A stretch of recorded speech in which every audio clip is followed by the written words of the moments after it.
이 시각 정치권 이슈 살펴봅니다. 비상계엄 1년을 하루 앞둔 오늘 더불어민주당은 대한민국 민주주의를 지켜낸 것은 주권자인 국민이었다며 12월 3일을 민주화운동 기념일로 지정하겠다고 밝혔습니다.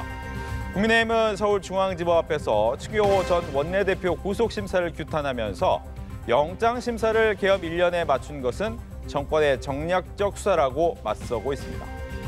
한편 국회는 오늘 새벽 총 728조 원 규모의 내년도 예산안에 최종 합의했습니다. 불필요한 예산 4조 3천억 원을 감액하는 대신 민생과 첨단 산업 관련 예산은 늘렸고 법정 시한 내 예산을 처리한 것은 5년 만의 일입니다. 관련 이슈에 대해서 자세히 짚어보도록 하겠습니다.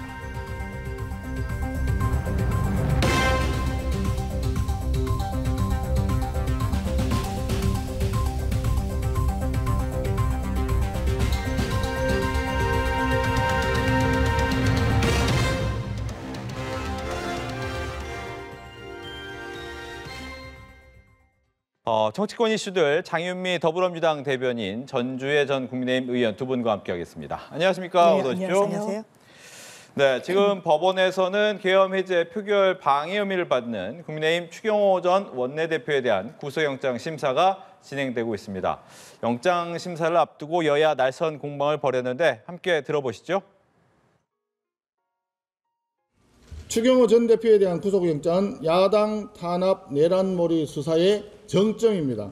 국민의힘을 내란 프레임에 가두기 위한 악의적인 정치영장입니다. 끝없는 내란몰이 광풍, 끝없는 야당 탄압, 절대 국민이 그냥 두지 않을 것입니다. 영장이 기각된다고 해도 죄가 없는 것이 아니라는 점입니다. 영장이 기각되면 우리는 내란 동조 범들이 아니다, 이런 반격을 할 준비를 하시는 것 같은데, 영장이 발부될 만한 이유가 충분했었다, 증거도 충분하다고 보고 혹시 기각된다 하더라도 죄를 씻을 수는 없습니다. 네. 네, 추경호 전 원내대표 구속 여부 아마 오늘 밤 아니면 늦으면 내일 새벽에는 나오겠죠. 근데 이제 아무래도 이제 비상계엄 1년 되는 날이다 보니까 국민의힘 입장에서는 좀 이 부분에 대한 부담을 또 갖고 있는 것 같기도 하고, 먼저 국민의힘 입장 듣겠습니다. 당 전체 위기적인 상황이죠. 무엇보다도 이번 그 특검에서 추경호 원내대표를 내란 종사 이제 중요 임무자로 지금 영장 청구를 했는데, 저는 이것은 그 국민의힘을 결국은 내란 정당으로 몰고 이것을 기화로 해서 위헌 정당 심판을 가겠다는 이러한 빌드업 작업이라고 생각을 합니다. 그런데 영장이 이제 발부가 되기 위해서는 세 가지 조건이 필요한데요. 우선 범죄 사실이 소명이 돼야 됩니다. 그리고 도망 염려, 또 증거 인멸의 염려가 있어야 되는 건데, 저는 제가 이 영장을 물론 보지는 않아서 전체적인 내용은 모르겠습니다만 이것이 과연 이제 소명이 될 수 있는 그러한 치밀한 그런 법리나 아니면 사실관계가 뒷받침이 되어 있지 않을 거라고 저는 생각을 합니다. 왜냐하면은 내란 임무 중요 종사자가 되기 위해서는 뭔가 어떤 그런 그 모의 단계에 참여를 했달지, 아니면 구체적인 역할을 분담을 했달지, 이렇게 돼야 되는데, 네. 지금까지 내란이나 아니면 중요 임무 종사자로 다 기소됐던 분들은 누구냐? 물론 윤석열 전 대통령이 있습니다만 김용현 전 법무부 장관, 또 노상원 또 사령관, 그리고 이상민 행안부 장관 정도예요. 다 이분들은 굉장히 깊숙이 관련을 했달지, 아니면 이상민 장관은 그 계엄 발표하던 날 국무회가 그 현장에 있었죠. 대통령실에서 또 현장도 있었고 문건도 받고 이러한 것이 다 입증이 됐기 때문에 일단은 영장도 발부가 되고 기소가 됐습니다. 그런데 추경호 원내대표는 그날 그러한 모의 관계에 과연 그 참여를 했던 정황이 전혀 없는 거죠. 추 대표 스스로도 말씀을 하고 계십니다만, 지금 계엄 발표를 보고 나서야 본인이 알았던 거는 이거는 사실이거든요. 그러면은 어떠한 그런 모의에 참여하지도 않은 사람이 어떻게, 방조라고 해도 굉장히 과한 법 적용인데 이것보다 훨씬 더 높은 내란 임무 중요 동사자로 영장을 청구한다는 것 자체가 저는 그 특검의 대표적인 정치적 기소이자 야당 탄압용 기소라고 생각합니다. 그런 면에서 무엇보다도 법리나 아니면 그 입증이 제대로 안 될 것이기 때문에 영장 청구가 저는 당연히 될 거라고 생각을 합니다만 그래도 한편으로는 안심할 수 없는 것은 지금 민주당의 정청래 대표가 뭐라 그랬습니까? 기각이 되면 조희대 사법부로 화살이 향할 것이다 이렇게 엄포를 놓고 있어서 사실 굉장한 그런 사법부에 대한 협박을 지금 일삼고 있기 때문에 네. 이러한 면에서 영장 전담 판사가 이러한 그런 협박에 굴하지 않고 또한 그 증거와 또한 그 법리에 따라서 그런 그 공정한 결론을 내려줄기를 소망하는 바입니다. 네, 즉 기각을 전망하시면서 네. 거기에 대해서 얘기를 해주셨고요. 민주당에서 어떤 네. 예상을 좀 하시는지. 그러면 추경호 전 원내대표가 계엄 당일에 어떤 행동을 했는지를 보면 되는 겁니다. 사실 계엄이 적법했다고 하더라도 계엄군의 관할 아래 들어가지 않는 유일한 헌법기관이 입법부입니다. 왜냐하면 계엄을 해제할 수 있는 권한을 갖고 있는 그 기관이 국회뿐이거든요. 그러면 그 당시에 본인은 대통령과 통화를 하고 당사에서 오히려 국회로 바꿨다라고 합니다만 그 부분도 본회의장이 아닌 예결위 회의장이었습니다. 예결위 회의장에서는 표결할 수 없습니다. 더 수상한 건 12시 1분에 우원식 국회의장이 모든 의원들은 본회의장으로 총집결하라고 안내 문자를 보냈습니다. 그러자 2분 뒤에 추경호 원내대표는 정반대의 행동을 합니다. 당사로 국민의힘 의원들을 모이기 바란다는 안내 고지였습니다. 당사는요, 그 국회 본청으로부터 걸어서 10분 이상이 떨어져 있습니다. 왜 그 당시에 국회의장도 표결을 위해서 여야 할 것 없이 모든 의원들이 모여야 된다라고 하던 시간에 국민의힘 추경호 원내대표는 다른 판단을 했던 것인가 이해되지 않습니다. 이해를 하기 위해선 그 의도가 딱 한 가지입니다. 표결을 하기를 원하지 않는구나. 자당의 의원들이 본회의장에 들어가기를 원하지 않는구나. 그 당시에 이 2분 뒤에 문자를 보냈을 때는 당시 한동훈 대표와도 통화를 했습니다. 한동훈 대표는 분명한 입장을 그 당시에 견지했죠. 계엄 해제에 우리 당 의원들이 해야 된다. 결론은 많은 의원들이 본회의장에 들어가지 못했습니다. 108명의 의원이 그 당시에 있었는데 18명만 표결에 참여할 수 있었습니다. 지금 특검이 확보했다는 진술 내용을 보면 국민의힘 의원들이 추경호 원내대표가 제대로 안내하지 않아서 우리는 본회의장에 들어가지 못했다. 표결권을 침해당했다고 특검이 볼 수 있는 부분들이 있는 겁니다. 어떤 의원들은 이 해제가 1시 1분에 됐는데 그걸 보고 의아했다라는 겁니다. 우리는 지금 밖에 있는데 왜 표결이 진행이 됐지? 이런 부분과 관련해서 지금 합리적인 설득할 수 있는 그런 설명 추경호 전 원내대표가 내놓고 있지 못하다고 생각합니다. 영장은 아마 발부될 겁니다. 저는 이제 거기에 대해서 이제 뭐가 중요한 거냐면 네. 지금 그러니까 그 장 대변인 얘기하시는 게 국민의힘이 150석 넘는 정당이라고 하면 저는 뭐 그것도 아무튼 내란 임무 종사자라는 걸 인정할 수가 없습니다만 뭐 150석 아니면 민주당처럼 180석 넘는 정당이라고 하면 원내대표가 이렇게 뭐 의총 장소 바꾸고 이런 것이 정말 이게 계엄 해제를 방해하라는 거 아니냐 하는 의심을 살 수도 있다고 생각합니다. 그런데 지금 국민의힘은 100석 좀 넘는 당이고 이미 민주당이 180석이 되기 때문에 이게 표결 해제를 그 계엄 해제를 위해서는 그냥 과반이 그냥 찬성을 하면 되는 거예요. 근데 이미 민주당 의원들은 국민들께서 그 당시의 상황을 보셔서 아시겠지만 앉아 계셨거든요. 민주당 의원들이 앉아 있었습니다. 그러면 추경호 원내대표가 국민의힘 의원들이 못 들어가게 한다고 해도 표결 방해가 될 수 없는 그런 법률적으로는 불능 상태입니다, 이게. 만약에 추 대표가 내란 임무 종사라는 이런 어마어마한 죄에 기소가 된다고 하면 이것은 뭐냐면 그냥 들어가 있는 민주당 의원을 나오게 하는 뭐 이 정도의 임무를 부여받고 본인이 직접적으로 그 역할을 했고 이렇다고 하면 그게 가능한 논리입니다만 지금 108석밖에 안 되는 국민의힘이 100% 모든 의원들이 들어가도 계엄 해제를 막을 수가 없었습니다. 지금 그런 상황에서 그것도 구체적인 지시 정황도 안 보이죠. 뭐 예를 들어서 들어가지 말아라. 뭐 이렇게 했다는 이런 적극적인 지금 뭐 행위를 한 것도 아니고 그냥 표결 장소를 그 의총 장소를 바꿨다는 이것만 가지고 이것이 표결을 못 들어가게 한 것이다. 또 표결 방해를 하려고 한 것이다.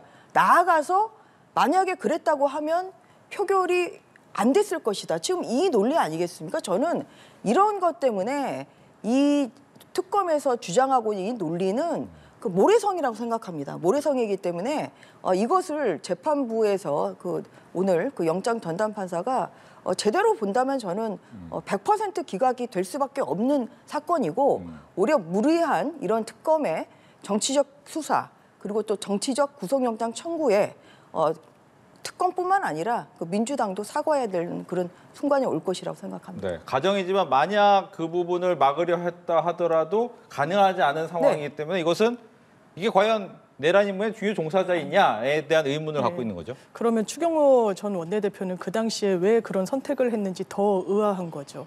왜냐하면 지금 이 추경호 원내대표는 처음에는 홍철호 정무수석과 그 다음에는 한덕수 총리와 그리고 윤석열 전 대통령과 계속해서 연달아서 통화를 한 뒤에 이 행동을 했던 겁니다. 그리고 그 당시에 본회의장에 국민의힘 의원분도 2명인가가 들어가 있었어요.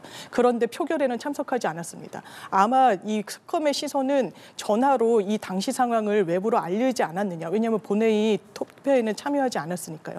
만약에 민주당 의원만으로도 충분히 가능한 상황이면 추경호 원내대표는 가만히 있었으면 되는 겁니다. 이 결과론적 결과와 상관없이 그 당시에 그런 의도를 가진 행동으로 보이는 행동을 왜 했느냐는 겁니다. 여기에 또 하나의 스모킹 거는 한덕수 전 총리이지 않겠느냐라는 언론의 전망도 있습니다. 기본적으로 이 불법 개헌 그리고 절차적 실체적인 요건이 전혀 맞지 않았다고 한덕수 전 총리는 처음부터 얘기를 했거든요. 그래서 영장 청구서에서도 보면 이 정부 측에서는 이 불법 계엄이었다는 그 사실을 추경호 전 원내대표한테 전달했다라는 정황도 녹아져 있습니다. 그러면 불법이라고 인식하고 있다는 걸 공유했으면서 왜 당사로 그 멀리 의원들을 가게 했을 것인가? 그 부분에 대해서 국민의힘의 참고인으로 조사받은 의원들은 어떤 발언을 하고 있는 것인가?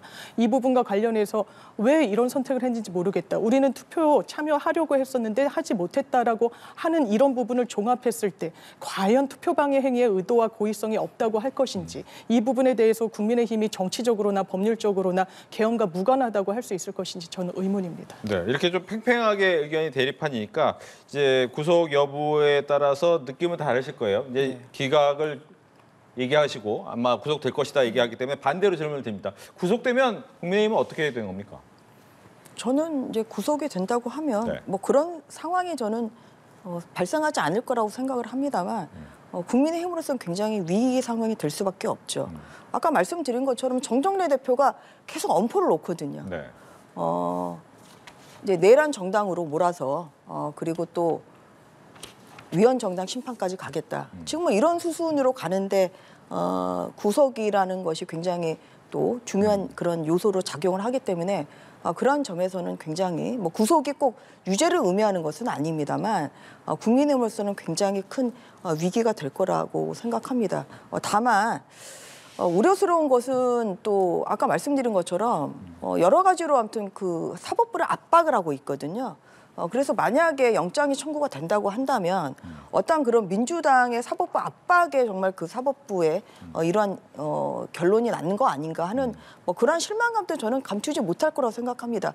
지금 민주당이 만지작 하는 게 뭐냐면 지금 내일 법사위가 잡혀 있습니다. 네. 뭐냐면 오늘 영장 청구 결과를 보고 기각이 된다고 하면 지금 그 국회 그 법사위의 소위를 통과한 내란 특별부 재판 내란 전담부를 설치하는 그런 특별법이랄지 법 왜곡죄 뭐 이런 법이 다 이제 어제 법사위 소위를 통과를 했는데 지금 내일 본회의를 열어서 아마 통과를 시킬 겁니다. 왜냐하면 정청래 대표가 얘기했잖아요. 기각되면 조희대 사법부로 화살이 향할 것이다 이렇게 얘기를 했기 때문에 아마 이게 영장 기각이 되면 이건 합리적인 기각입니다만 거기에 대한 후폭풍이 있는 거죠.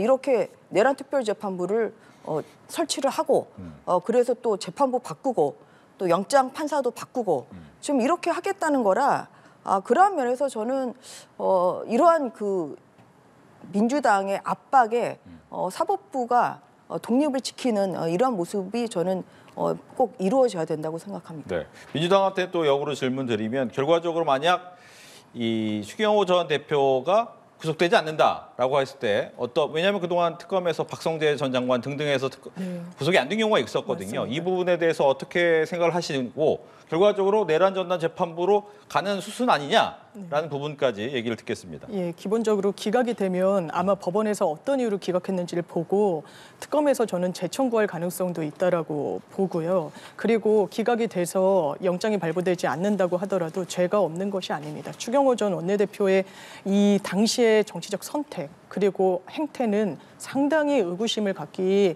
좀 충분합니다. 그런데 그 추경호 전 원내대표에 대한 영장 신청 청구를 장동혁 대표는 정치 탄압이다. 이 부분에 대해서는 정치 공세라고 폄훼하는데 그렇지 않습니다. 국민들이 그렇지 않다라고 보고 계시고 그 부분과 관련해서 역사적으로 정확하게 평가를 하고 단죄하고 넘어가는 게 대한민국이 다음 단계로 넘어갈 수 있는 전제 조건입니다.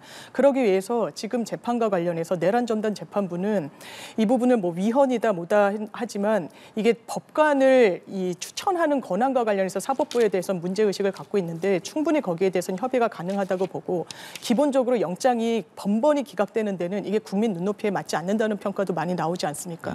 그 이유는 그렇습니다. 각각의 재판부가 이 사건을 마치 일반 사건처럼 피고인 한 명당의 항변을 듣고 거기에 대한 법리 다툼을 청취하고 그리고 결론을 냅니다. 이게 맞습니까? 내란죄라는 건 기본적으로 수개가 있고 거기에 따른 주요 임무 종사자들이 있고 부하 수행하는 그런 구조적인 체계를 갖고 있는 범죄입니다. 그 부분에 대해서 종합적인 판단을 하기 위해서는 당연하지만 집중 심리가 가능한 이런 전담재판부가 필요한 겁니다. 그래야 이 사건의 실체에 접근할 수가 있는 겁니다. 박선재 전 장관 따로, 이상민 전 행안부 장관 따로 이렇게 보는 게 단편적으로밖에 평가할 수 없는 이런 법원의 한계가 있습니다. 때문에 항소심에 가서는 고등법원에서도 집중 심리가 필요하다는 의견을 개진한 바가 있고 그러면 한 재판부에서 전담해서 이 사건을 집중적으로 볼 수 있게 하자는 게 왜 위헌입니까? 그리고 새로 계속해서 추가 기소가 될 건들도 있습니다. 그렇다면 그 부분은 1심부터 집중 심리를 하자는 겁니다. 지금 진행되고 있는 이른바 직위원 재판부 등에서 계류 중인 사건에 대해서는 바로 재판부를 바꿀 수가 없을 겁니다. 공판 갱신 절차를 하게 되면 시간을 더 하여금 피고인으로 하여금 여기선 윤석열 전 대통령을 지칭합니다. 이 시간을 끌 수 있는 빌미를 줄 수 있기 때문에 이 부분을 정교하게 가져가자는 게 민주당의 입장이라는 점 말씀드립니다. 제가 좀 반론을 제기하면 네. 그 이제 특별재판부, 그 내란 전담 특별재판부는 이제 헌법 101조 1항 위반이죠. 왜냐하면 사법권은 법관으로 구성된 법원에 속한다 이렇게 101조에서 규정을 하고 있습니다. 그런데 지금 법에 의해서 자의적인 방법으로 지금 재판부를 구성하겠다. 지금 이런 것이거든요. 그래서 이것은 사법권이라는 것은 인사권, 행정권 모두 다 포함을 하는 것입니다. 그런데 민주당에서 지금 하고 있는 것은 이런 내란 특별재판부뿐만 아니라 지금 인사나 행정을 관할하는 법원 행정처도 지금 폐지를 하고 그것을 민간이 구성된 사법행정위원회를 지금 신설하자 이 법안도 지금 올라와 있어요. 그래서 이러한 이 특별재판부를 설치를 하고 법에 의해서 그리고 또 법원행정처를 폐지하고 사법행정위원회를 설치하는 이 두 가지 법안은 헌법 101조 1항 위반입니다. 그렇기 때문에 그동안에 민주당 법사위원들의 이러한 좀 급발진, 이 내란 특별재판부를 만들자고 하는 데 있어서 좀 김병기 원내대표와의 좀 의사 불일치가 좀 있었죠.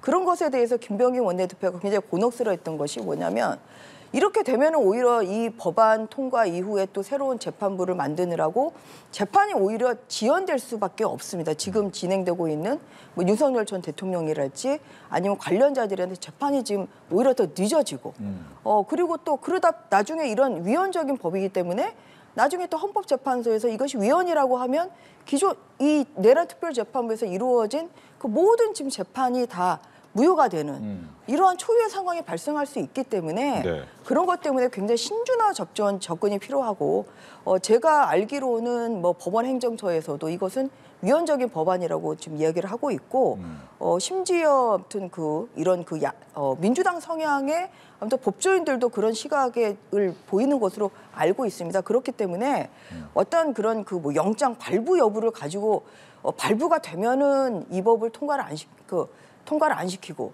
또 발부가 영장이 기각이 되면 지금 이러한 위헌적인 법안을 통과시키겠다는 그런 민주당의 전 행태 자체가 사법권의 독립을 엄청나게 침해하는 그런 위헌적인 행위라고 생각을 합니다만 네.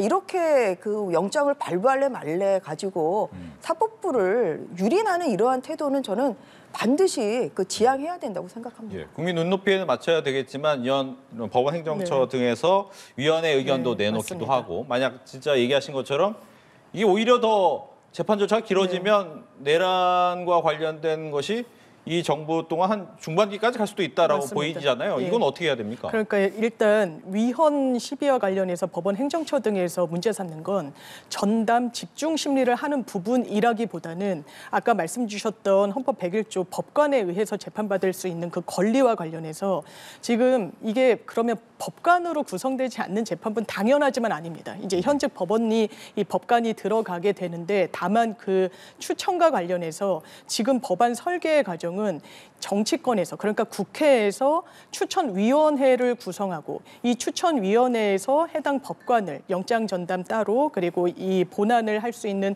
이 법관들을 추천을 하면 최종적으로는 대법원장이 이 선택을 하도록 구성이 돼 있습니다. 그렇기 때문에 저는 개인적으로 위헌 시비는 없다고 생각합니다만 법원 행정처 등에서는 그러면 이게 자의적인 배당과 인사권도 대법원장한테 귀속되는데 추천위원회가 외부 인사들로 법관이 아닌 사람들로 되는 것이 과연 맞느냐라는 문제의식을 드러내고 있고 이게 만에 하나 정말 위헌 소지가 있어서 위헌이 된다면 말씀 주셨다시피 재판 자체가 무로 돌아갈 수 있습니다. 그러면 안전장치를 가져간다면 이 부분에 대해서는 저는 협의가 가능하다고 생각합니다. 그래서 법원 행정처에서 의견 개진을 하듯이 대법원장이 그냥 임의로 법관을 구성하는 방안도 열어놓고 볼 수 있는 겁니다. 이 부분이 어떻게 정치적인 의도, 영장의 기각 여부와 그 연동해가지고 가져간다기보다는 민주당에서는 이 문제의식을 가진 지가 상당히 또 오래됐기 때문에 논의의 첫 발조차 떼지 말아야 된다라는 의견이 오히려 내란을 수사하지 말아야 된다는 그런 의견이 아닌가라고 말씀드립니다. 예. 이 부분에 대해서 계속 논의가 계속 돼야 될 것 같으니까 이 정도에서 마치고 다음은 이재명 대통령 얘기할게요. 이제 종교재단의 정치 개입은 헌법 위반이다라고 얘기를 했습니다. 그래서 관련 재단 법인의 해산 영령 검토를 지시했고요. 또 하나는 군사국대다 등 권력 범죄는 나치 전범 처리하듯 처벌해야 한다. 아무래도 요즘에 공무원 TF 등등등 얘기가 좀 많은데 이런 메시지를 개업 1년을 앞두고 나왔습니다. 어떻게 들으셨는지 이번에도 국민의힘부터 좀 들을게요. 이제 오늘 국무회의에서 이제 이런 이야기를 하셨고 이제 거기에 대해서 조원철 법제처장이 이제 검토를 하겠다, 법제처에서 하겠다 지금 이렇게 검토를 지금 지시했다는 보도가 있죠. 이것은 이제 답정너식의 저는 그런 행위라고 생각합니다. 네. 이제 뭐냐면은 그리고 내로남불실이라고 얘기하지 않을 수가 없는 것이 그냥 계속 지금 이런 내란 개헌과 관련해서 지금 계속 지금 대통령 스스로도 지금 국민 분열적인 지금 행위를 하고 있거든요. 왜냐하면 통일교 관련해서는 지금 한학자 총재를 비롯해서 관련자들이 기소가 되지 않았습니까? 그러면 이제 이런 것을 보고 난 다음에 어떠한 그런 행위를 지시를 하시면 되는데 지금 문제가 되는 것은 이러한 정교 분리, 정치와 종교가 이제 분리돼야 한다는 이런 헌법에 위반한 점이 있으니 이것을 가지고 통일교를 좀 해산을 시킬 수 있는 거 아니냐. 지금 이러한 오늘 언급을 하셨고 거기에 대해서 법제처가 지금 거기에 따른 검토를 하겠다고 한 상황입니다. 근데 뭐냐면 이거는 아마 조원철 법제처장 어떤 분입니까? 대장동 변호인이잖아요. 그리고 또 국회에 와서 국회 상위에 와서 대장동 관련한 것을 다 무죄라고 생각한다고 법제처장으로서 발언을 한 정말 자격 미달의 저는 법제처장이라고 생각하기 때문에 당연히 대통령이 지시를 했으니 이것은 일본에도 전례는 있는 것으로 알고 있습니다만 당연히 이제 통일교를 해체하는 그런 수순으로 가기 위한 그런 빌드업을 저는 하고 있다고 생각합니다. 그런데 이제 제가 왜 내로남불이라고 말씀을 드리냐면 얼마 전에 통일교가 정치인들에게 쪼개기 후원금을 한 것으로 지금 기소가 돼 있습니다. 통일교 관계자들이. 그런데 거기에 국민의힘 관련자들에게 후원금을 준 것은 그것은 공소장에 있어요. 그런데 지금 언론 보도에 따르면 2022년에 강기정 광주시장 200만 원, 이용섭 당시 광주시장 후보 300만 원, 또 김영록 전남도지사 300만 원, 뭐 이광재 그 강원도지사 후보 1,000만 원 이런 것은 지금 다 공소 사실을 뺐다는 거거든요. 그러니까 통일교가 지금 후원을 했달지 아니면 이것도 어떻게 보면은 종교 분리인 거죠. 그런데 이렇게 민주당 의원들에게 준 것은 또 공소장에서 지금 기소 사실에서 빼고 지금 이런 상황에서 뭔가 그 통일교에 대해서 이렇게 빌드업을 한다는 것은 저는 제가 어떻게 생각을 하면 이 배후에는 결국은 통일교에 대한 해체뿐만 아니라 네. 또 이 정교 분리를 위반했다는 헌법을 위반했다는 이유로 저는 국민의힘에 대해서 또 위헌 정당인이 해산을 해야 된다는 그러한 생각을 가지고 있는 거 아닌가 하는 그런 일말의 우려도 있습니다. 알겠습니다. 그렇기 때문에 이러한 면에서 과한 이런 억압이나 아니면은 뭔가 정치적인 의도가 있는 거 아니냐 하는 그러한 좀 그 행동은 저는 지양해 주셨으면 좋겠다 이렇게 생각합니다. 예, 민주당 얘기됐습니다. 일단 통일교가 지금 국민의힘의 대선과 이 전당대회 과정에 아주 조직적으로 동원됐다는 의혹이 제기된 겁니다. 쪼개기 후원 내역은 상당히 어떻게 보면 작은 부분이고요. 대한민국 헌법이 왜 정교 분리를 명령하고 있겠습니까?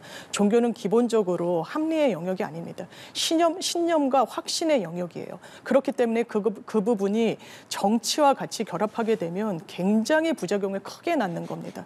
이런 부분과 관련해서 실제로 실체가 드러나고 있습니다. 김건희 씨와 이 윤영호 통일교 2인자가 나눈 대화, 카톡 이런 부분을 보면 뭐라고 합니까? 우리가 정치권을 지원한 적은 있는데 이렇게 학교, 언론사, 기업, 총동원해서 도와드린 적은 처음이라고 합니다. 김건희 씨가 감사하다고 하죠. 그러면서 관련해서 내부적으로도 진술이 나오는 것이 그 당시에 국민의힘의 각 지역 그 위원장들과 우리가 만나가지고 논의를 했다. 그래서 대선 때 도와줘서 고맙다는 답변을 들은 거 아니겠습니까? 어떤 뇌물적인 청탁을 듣고 그 대가를 봐줬던 거 아닙니까? 전당대회 과정에서는 또 어땠습니까? 처음에는 건입니까? 이 권성동 의원을 지칭하는 거죠. 안 나가기로 하니까 낭패라고 했다가 그러면 김기현 의원으로 낙점했으니 우리가 또 도와드리겠습니다. 라고 합니다. 그 결과물로 로저 비비에라는 그 명품백을 김기현 전 대표의 그 부인께서 김건희 씨한테 갖다 줬다고 지금 혐의를 받고 있는 거 아닙니까? 이게 헌법상 명령에 부합하는 게 아닙니다. 이건 범죄입니다. 이게 대한민국의 민주주의를 완전히 갉아먹는 겁니다. 정교 분리 원칙을 어겼을 뿐만 아니라 가장 그 민주주의의 꽃이라고 할 수 있는 핵심이라고 할 수 있는 선거 질서 자체를 해한 겁니다. 이런 종교에 대해서 아무런 공권력의 개입 없이 그냥 넘어가는 게 사법 정의일 리가 없는 겁니다. 이 부분에 대해서 대통령의 검토가 있는 거.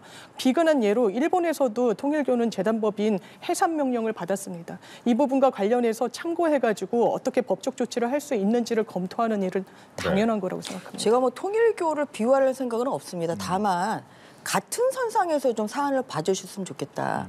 지금 그 헌법에서도 무죄 추정의 원칙을 규정을 하고 있기 때문에 이재명 대통령이 4개의 재판으로 기소가 돼서 특히나 공직선거법 위반은 거의 이제 공직을 박탈당할 정도의 그런 취지로 좀 유죄 취지로 대법원에서 파기가 됐지만 결국은 이게 확정되기 전까지는 무죄 추정이기 때문에 그래서 대선 후보가 될 수가 있었고 대통령 당선이 될 수 있었습니다. 기소 자체로 이것이 유죄 확정이 된 건 아니죠. 마찬가지로 통일교도 같은 잣대로 지금 기소가 돼 있을 뿐입니다. 여기에 대한 1심 판결도 없습니다. 그런 상황에서 마치 민주당이 자당의 후보, 다당의 대통령이나 자당의 후보에 대해서는 이것은 무죄 추정의 원칙을 아주 정확히 엄격하게 적용해야 된다는 얘기를 하죠. 다만 본인들에게 유리한 이러한 부분에 대해서는 이것은 오히려 이 기소만으로도 지금 어떤 그런 그 유죄 확정이 된 것처럼 이렇게 하기 때문에 이러한 면에서 오늘 대통령이 얘기하신 것은 본인도 지금 무죄 추정이 됐기 때문에 지금 알겠습니다. 대통령이 되신 이런 상황이니 이러한 면에서 내로남불적인 이러한 이중 기준을 적용하지 말고 통일교에서도 지금 1심이 진행 중이니 그런 것을 저는 보고 나서 결정을 해도 늦지 않는다고 생각합니다. 알겠습니다.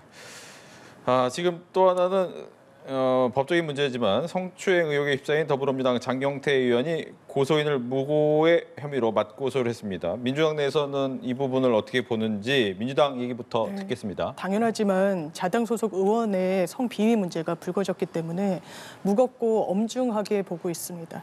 당 윤리감찰단에 감찰을 지시하기도 했고요. 윤리감찰단은 독립기구로서 이 자체적으로 또 조사를 하는 과정이 진행 중이기 때문에 이 부분과 관련한 경과 또한 지켜볼 예정 중에 있습니다.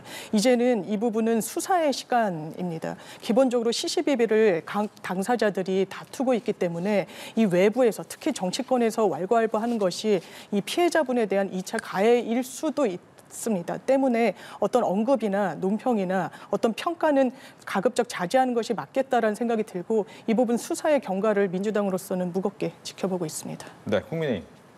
네, 마찬가지로 지금 2차 가해적인 그런 발언들이 좀 나오고 있기 때문에 그러한 부분에 대해서 굉장히 우려감을 가지고 있습니다. 오늘 그 국민의힘 대변인 논평 중에서는 일단 장경태 의원이 사퇴를 해야 된다 이제 이러한 그 논평도 국민의힘에서는 냈습니다만 우선적으로는 경찰의 신속하고 또한 정확한 수사가 우선적으로 돼야 될 것 같습니다. 그래서 이제 거기에서 어떠한 그런 그 사실이 인정이 된다고 하면 성범죄 자체가 굉장히 무거운 그런 범죄일 뿐만 아니라 또한 정치인으로서도 굉장히 큰 책임을 느껴야 되는 그런 상황이기 때문에 아마 이제 그 수사 결과를 좀 지켜본 다음에 국민의힘으로서도 또 후속적인 조치를 좀 취해야 되지 않을까 싶습니다. 한편으로는 뭐 여성단체 협의회에서도 또 장경태 의원을 비판하는 그러한 성명을 발표를 했죠. 그래서 이러한 면에서 다른 것보다 지금 그 피해자의 그런 그 권리가 좀 우선시되고 또한 피해자가 사실 많은 여러 가지 힘든 상황이기 때문에 그러한 점에서 2차 가해가 발생하지 않도록 각각의 당에서 더 조심해야 된다는 그런 말씀을 드리는 바입니다. 네, 끝으로는 여야가 728조 원 규모의 내년도 예산안 처리에 합의했습니다. 아마 한 3, 4분 정도 뒤에 4시부터 본회의가 시작되면 처리가 될 텐데 예산안 통과에 대한 총평까지만 듣겠습니다. 민주당부터 듣죠. 네, 5년 만에 법정 시한을 넘기지 않고 예산안을 적시에 처리하게 됐다는 점에서는 국민 여러분들께서도 상당히 안심하고 평가해 주실 거라는 생각이 들고 AI 그런 예산 관련해서 복구를 해야 됩니다. 전 정부에서 R&D 이권 카르텔 얘기하면서 대한민국에 어떻게 보면 그 불기라고 할 수 있는 과학기술의 발전 체제를 상당히 가로막았다는 점이 있습니다. 이제 여야 합의로 이런 정상화 과정을 되찾고 있는 예산안 통과라고 평가하고 싶습니다. 네, 민주당의 총평 듣습니다. 국민의힘의 총평 듣겠습니다. 여야 합의로 이제 처리가 됐다는 점이 그래도 좋은 또 소식인 것 같습니다. 이제 작년에는 또 민주당의 또 의석수로 그렇게 좀 국민의힘이 마지못해서 지금 그 처리할 수밖에 없는 그런 상황이었는데 또 이번에는 또 여야 간사 간에 합의로 이루어진 것은 또 고무적인 일이고 저는 728조가 작은 돈이 아니죠. 네, 그렇기 때문에 그러한 면에서 국민들의 또 혈세로 이루어지는 세금인 만큼 예산 그 어떤 그런 새는 세금이 없도록 적재적소적 배치를 좀 해야 됩니다. 그리고 한편으로는 뭐 대통령이 관심 가지고 있는 뭐 지역사랑 상품권 이런 것은 이제 감소가 되지 않고 어떠한 그런 뭐 AI 관련한 정책이랄지 이제 이러한 점이 좀 감액이 된 것은 저는 좀 개인적으로는 아쉽다고 생각을 하고요. 어쨌든지 간에 오랜만에 여야 합의로 이런 그 법정 시한을 지킨 상황에서 예산안 처리가 좀 되는데 이것이 좀 여야가 또 앞으로 민생이나 아니면 여러 가지 중요한 현안, 지금 앞으로 이루어지는 뭐 사법부와 관련된 법안 처리 이런 부분에 있어서도 각각의 좀 소리에 좀 귀 기울이면서 합의 처리하는 그런 모습이 되풀이되기를 기대하는 바입니다. 네, 지금까지 장윤미 더불어민주당 대변인, 전주혜 전 국민의힘 의원 두 분과 함께 이야기 나눠봤습니다. 오늘 얘기 잘 들었습니다. 감사합니다.